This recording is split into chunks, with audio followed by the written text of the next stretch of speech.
Thirsty.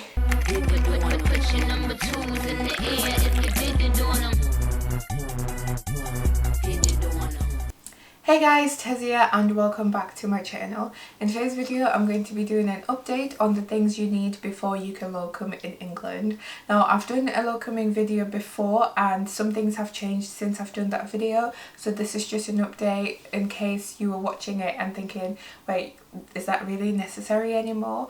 Obviously do still watch it because it does have a lot of important information that I won't be repeating unless it's changed, mainly insurance, accountant, etc. This video is mainly the things you need before you start locuming. So before we get started, don't forget to grab a cup of tea to have with Tez and let's jump right in.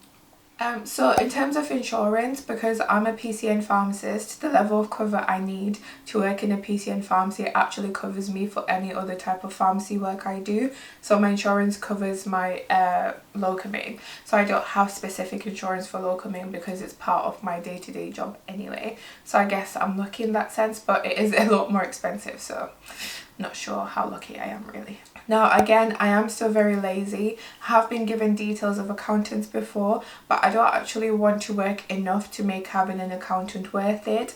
So I only work up to the £1,000 for the accountant free money, and then I don't do any more or less. So I'm just going to run through the list I have of things that you need before you get started, and hopefully I've covered everything, and if you guys have any questions then do let me know in the comment section below.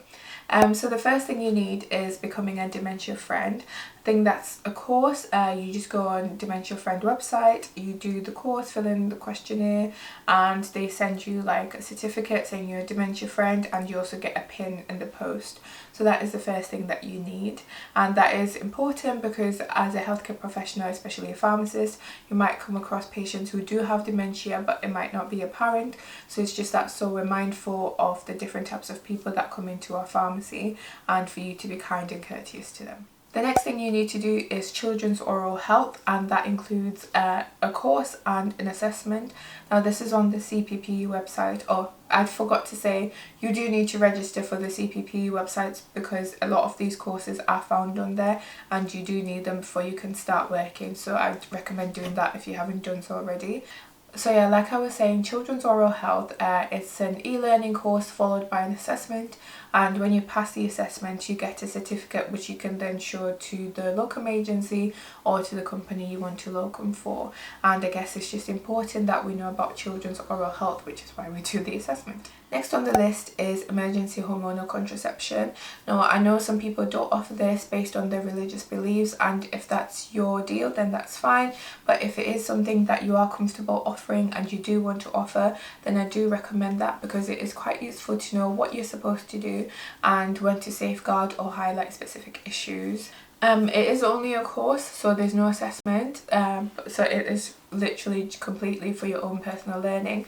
I'm sure you will already know about hormonal contraception anyway, but it is just important just to read through it again, just make sure you're up to date in terms of 3 days, 5 days, coil, yada yada yada, what to do, and that course is really good because it just highlights everything in like a nice compact document kind of. The next thing you have to do is health inequalities.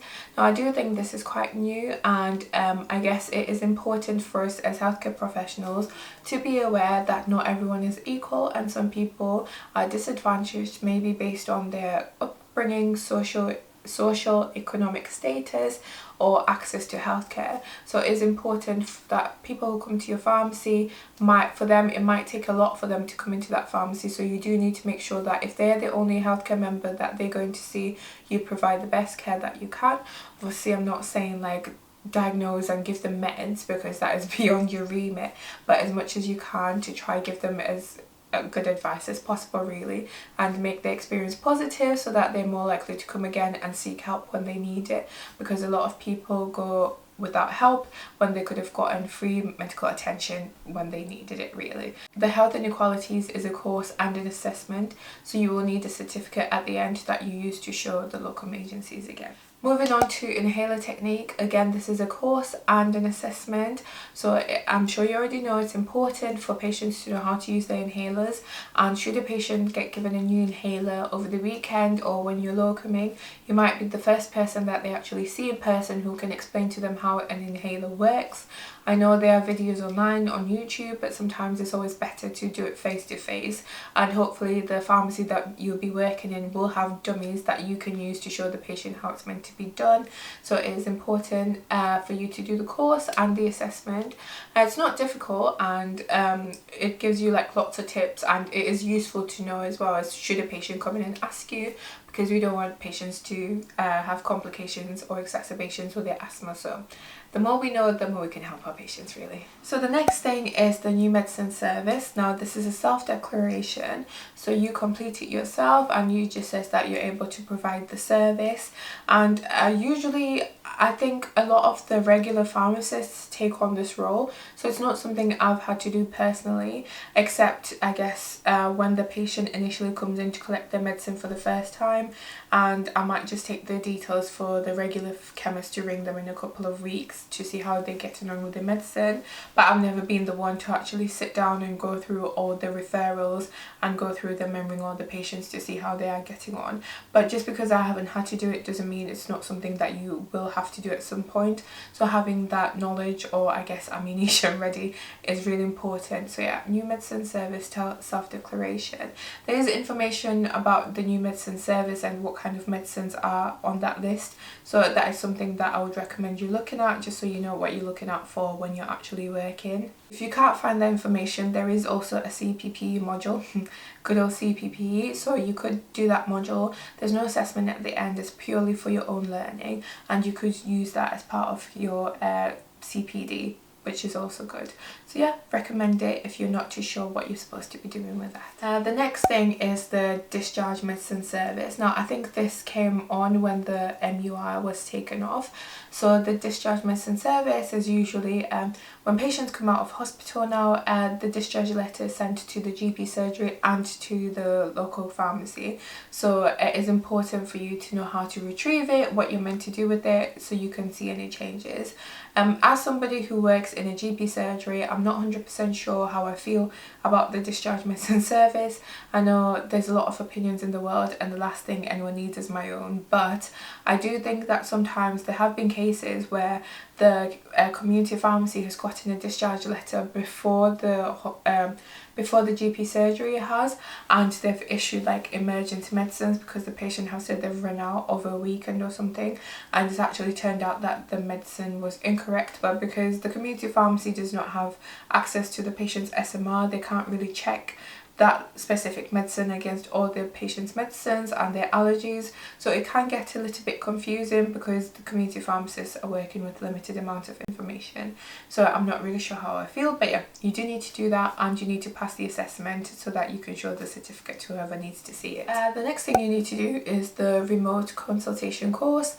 Now I had to do this as part of CPP for the primary care pathway for my PCN job, but you do also need to do this if you want to locum, because with everything that's going on, remote consultations are becoming a lot more common. I've not personally had to do a remote consultation via video in a community pharmacy, but that's not to say that that's not something that could be introduced in the past. So it is just a course, I'm pretty sure, so it shouldn't take you too long. I think it's like 3 to 6 hours or something like that, so you might just want to do that on a Sunday if you're bored, or I don't know, if you have nothing else to do. So I do recommend the course, because if you do get into a situation where you're expected to perform a remote consultation, you don't want to be stuck because you don't know. To be fair, I'm pretty sure they will give you a shift anyway unless you've completed that course. So yeah. The next thing is repeat dispensing. Now repeat dispensing is where the GP surgery will sort of generate scripts for the next 6 to 12 months for the patient, so that the patient doesn't have to order it, the community pharmacy doesn't have to order it, and the GPs themselves don't have to process the orders because the script's already done, especially if the medication review is fine and there's no complaints. So what that means, like, they'll have specific dates on them, or the scripts. So let's say there's 12, they'll be 28 days apart, and a day before or on the day the script will become available for the community pharmacy to pull it down, dispense it and give it up to the patient. And I guess the reason you need to do this is that you need to be able to pull scripts down and give them out, or if something should go wrong you need to be able to check to make sure that it's still appropriate for the patient to have that medicine. The repeat dispensing is an assessment, so you will have to do a course and pass it before you can start working as a locum. Next we have risk management. Again, this is a course and an assessment, and I really don't know what to say about risk management, but yeah, you need to do it as well. And then next you have to do safeguarding children and vulnerable adults level 2. Now again, assessment after the course, and this is important. I'm sure I don't have to explain why safeguarding is important to you.